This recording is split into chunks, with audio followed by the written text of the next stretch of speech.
ஒரு ஊரில் ஒரு அழகான பூந்தோட்டம் இருக்கு. ஒரு போட்டி வைக்கிறாங்க. அங்கே இருக்கக்கூடிய மக்கள்கிட்ட குழந்தைகள் எல்லாமே இருக்கிறாங்க.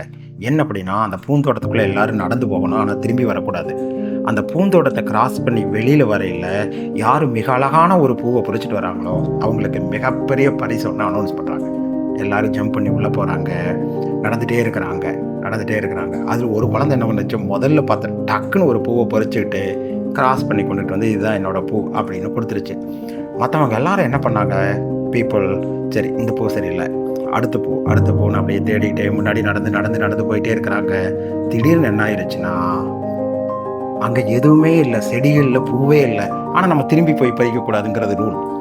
இங்கிட்ட கிராஸ் பண்ணி majority of the people empty ஹேண்டடாக வந்தாங்களா, அந்த குழந்தை வந்து ஜெயிச்சிருச்சான்.